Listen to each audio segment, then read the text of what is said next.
My dear friends, my self doctor M K. Saxena. आज की इस वीडियोज़ में सभी पशुपालक भाइयों का, कृषक भाइयों का, डेयरी फार्मर्स का बहुत बहुत स्वागत है। आज की वीडियोज़ में मेरा टॉपिक होगा अधिक दूध देने वाली गाय भैंसों की क्या होगी पहचान, कैसे हम उन्हें खरीदें। इस विषय पर मैं आपसे विस्तृत चर्चा करूँगा और महत्वपूर्ण टिप्स देने की कोशिश करूँगा। अतः मेरी वीडियोस में अंत तक बने रहिए। पसंद आने पर शेयर सब्सक्राइब कीजिएगा।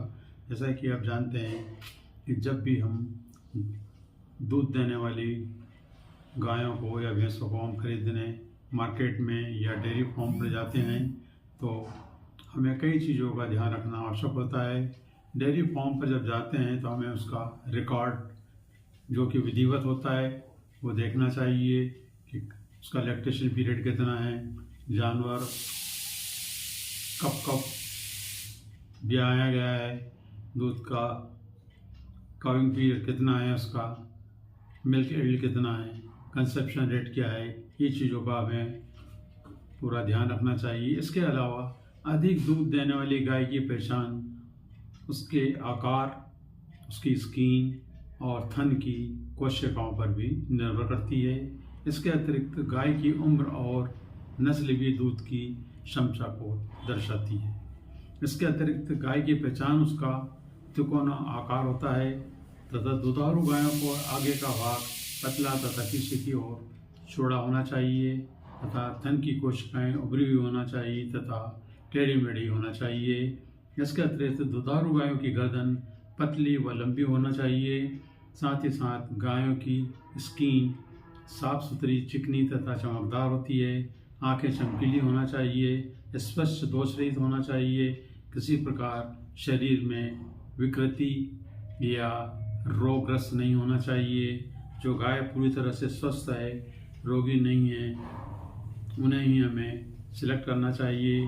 दुधारू गायों का स्वभाव चंचल होता है। गर्दन सहलाने पर वे गायें तो समझ लीजिए कि चंचल स्वभाव की हैं और अधिक दूध दे सकती है। इसके अतिरिक्त कुछ महत्वपूर्ण हमें दूध के लिए आवश्यक है, जिसमें कि दूध दोहने का सही समय भी हमें जानना चाहिए। इसके अतिरिक्त पशु को सूरज निकलने के पूर्व हमें दूध का दोहन कर लेना चाहिए, क्योंकि उसी समय हार्मोन का अधिक प्रभावशाली होते हैं। इसके अतिरिक्त भी डेयरी फार्म का रख रखाव, शेड, साफ स्वच्छता पर भी हमें विशेष ध्यान देना चाहिए तथा दुधारू पशुओं के आसपास भीड़ भाड़ तथा शोरगुल बिल्कुल नहीं होना चाहिए, अन्यथा इसका प्रभाव दूध पर भी प्रभाव पड़ता है, प्रोडक्शन पर भी पड़ता है।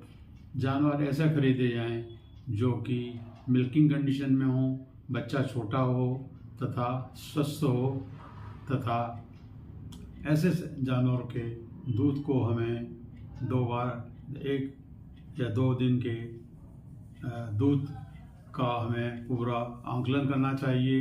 उसके बाद ही हमें खरीदना चाहिए। कहीं मैनिपुलेशन भी हो जाते हैं दूध में, अतः हमें उन्हें अच्छे से परखना चाहिए। उसके पश्चात ही हमें अपने जानवर इस प्रकार के हैं जो हाई मिल्क यील्डर्स एनिमल्स हैं उन्हें ही सिलेक्ट करें, पसंद करें और ख़रीदें। ऐसा करने से जो पशुपालक या डेयरी फार्मर्स हैं वो आगे चलकर लाभ में रहते हैं।